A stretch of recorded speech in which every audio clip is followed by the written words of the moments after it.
Chapter 40. No lesson learned. The gang scene got even more out of hand. More and more King brothers were getting killed or locked up. Our numbers were being depleted big time. The arrogance I had demonstrated because I was a king became fear. Many brothers and sisters started turning against the kings for some reason or another. There was no one to trust anymore. I got lost in my own violent world. I did drugs on a constant basis. Alcohol was my water. I got a tattoo and thought it was so cool, so I got another one. I grew a tail of hair on the back of my head and dyed it gold. I continued to be a walking Latin King gang insignia, a walking target. I was getting shot at or doing the shooting almost daily. I became a trigger-happy idiot. I hung out just about anywhere there was a king section or a gang affiliated with the kings. These were places where I could meet stupid girls who gave it up easy, or places where I could sleep. I always carried a gun. Because of my gang activity, I was given guns without question. I was now carrying a .25 automatic. Guns made me feel like a man, like I could do anything. They made me brave. I would go places and say things I wouldn't even dream of if I didn't carry a gun. I carried a gun 24 hours a day, 7 days a week. I pulled out my gun whenever someone looked at me wrong. I shot at cars, buses, and trains. I harassed adults, teenagers, and sometimes hung out at elementary schoolyards to harass suspected rival gang members. I cared little about myself and even less about others. I had a gun and the streets were mine. On my birthday that year, I got drunk with some Spanish lords on Oakley Street and North Avenue. I was 17, an adult by Illinois law. I was in the middle of the street making a fool of myself. I was stopping traffic, making passes at women, and harassing men. A car passed by full of girls. They whistled at me, pulled over, and called me over to them. There were 3 of them, each one cuter than the next. All of them were dressed very sexy. They asked me to go for a ride with them. A Spanish lord named Pietro asked them if he could go too. They agreed. We got in the car and off we went. We were so busy messing around with the girls that we didn't realize where they were taking us. The girls were being very seductive and easy. I was lost in the sensuality of one of the girls when I heard Pietro yell, "Oh shit, cobras!" I pushed the girl off me and realized that we were being driven to our deaths. The girl who was driving took us to the side of Humboldt Park where the cobras and disciples hung out. The girl I was with grabbed me by my hair tail so I couldn't get away. I punched her in the face repeatedly until she let go. Then I jumped out the window of the moving car. I hit the ground hard and twisted my ankle. I got up and ran into the park behind some trees. Pietro was trying to wrestle the steering wheel away from the driver while the other girl held him by the neck. He got the girl to lose control of the car and then turned it in the direction of the main street outside the park, which was California Avenue. He managed to get away from the other girl and pushed the driver out of the car. In the process, he also fell out. The car rolled and crashed into some parked cars on California. It was now a foot race for me and Pietro. I had a head start, but I had to pause to look for Pietro. I wasn't going to let him die by himself. Pietro ran up California behind some parked cars. I ran through the park trying hard to keep trees between myself and the cobras. The cobras had split up. They were chasing after us and shooting. We were able to make it to North Avenue. A couple more blocks and we would be in the Kings' hood. As Pietro crossed North Avenue from the park, he was shot in the leg. I was way up ahead of him, but turned back to help.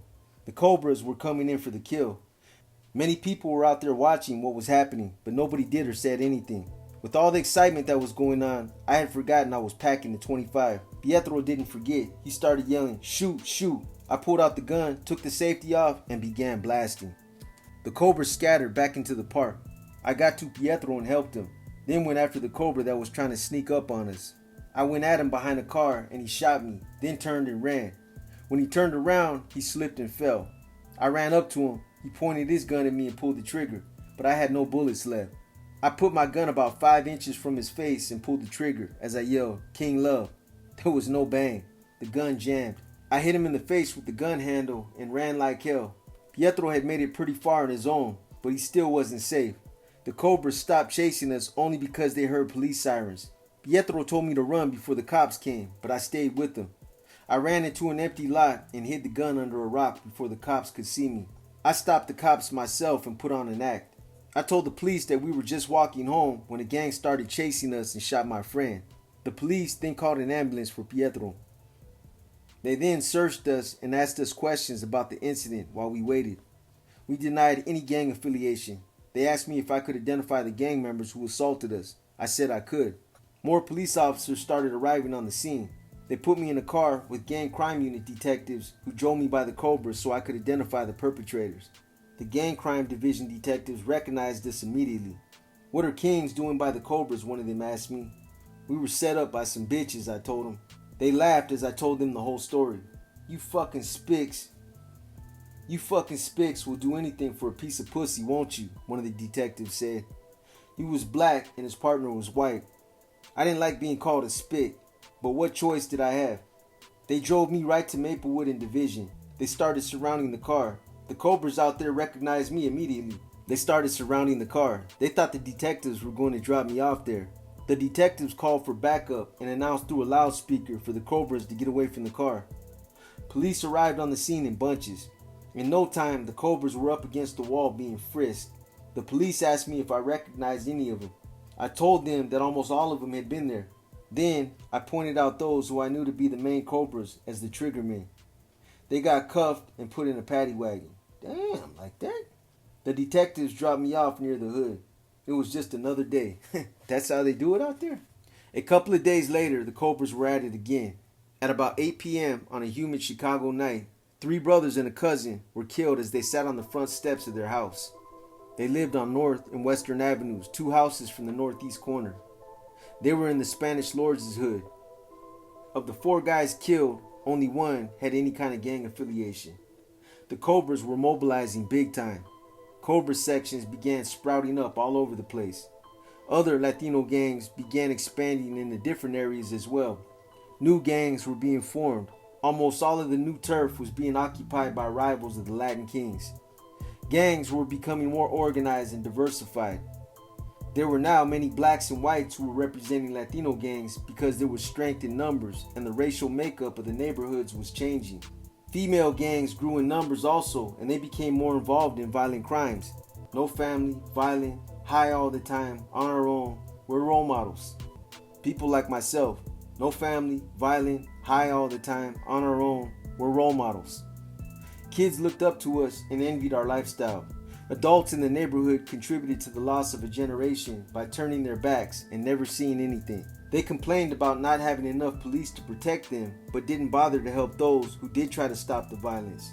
Both a retired police officer and a Chicago Transit Authority bus driver who lived in the neighborhood directly contributed to gang activity. They would buy guns, sell them to us for profit, and then report them stolen. The retired cop provided us with a special radio that picked up the local police frequency.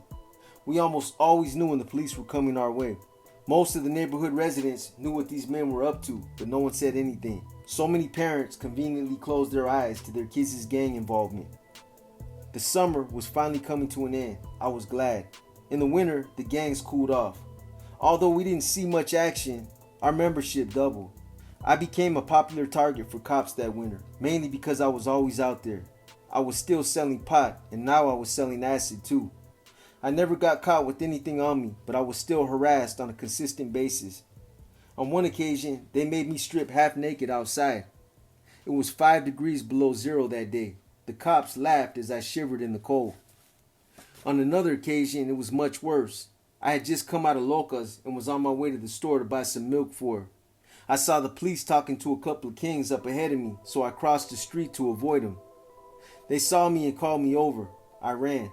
I don't know why I ran, but I did. I ran back across the street and into the alley. I wanted to go through the back door of Locas' building, but it was locked. Before I could do anything else, the police were in my face. They stuck a gun in my mouth and lifted me off the ground by my neck. They were asking me for a gun. I told them I didn't have one, but they persisted. They thought I ran and got rid of a gun before they caught up to me. I explained that I ran because I was afraid they would harass me. That comment made them mad. One of the officers grabbed me by the neck with both hands, lifted me off the ground, and slammed me against the wall. "Listen, you little motherfucker, you better tell me where you threw the gun or I'll show you what harassment really is," the officer said as he strangled me. The other officer told him to let me go. He did so, but kneed me in the groin in the process. I buckled over from the pain while the officer laughed at me. The other officer asked me if I was alright. I couldn't answer. I was holding my breath in pain. He said to his partner, "Let's go, he's clean." "Bullshit," was the reply. "This little son of a bitch is up to something." The officer again searched me, but all he found in my pockets was the $5 Loca had given me for milk. He grabbed me by the hair and yelled, "Where's the gun, asshole?" I looked at the other officer straight in the eye, silently begging for mercy. It was obvious that he didn't agree with what was happening, but had to go along with his partner. The first cop let go of my hair, but kneed me in the groin again. This time with so much force that he lifted me off the ground. I collapsed. "You fucking bastard," the officer said as he got in the squad car and drove away. I was carried to Locas by some King brothers. I lay there for a week with a bag of ice on my groin. One of my testicles swelled to the size of a baseball. A friend of Locas with a son my age lent me her welfare medical card so I could go see a neighborhood doctor. I went to a specialist who informed me that I might have problems with reproduction when I get older. He advised me to see a specialist like himself later on in life. I took pain pills and penicillin for 2 weeks. By the time I was fully recovered and able to walk normally again, it was springtime. What I went through that day was the big catch-22 of living in a gang-infested neighborhood. Gang members, as well as non-gang members, feel the need to run and hide when police are present. If they didn't, chances are they would be harassed, beaten, or arrested for a crime they didn't commit. Police tend to believe that kids in the ghetto are guilty unless proven innocent. That's why kids run, and that's why police are the enemy.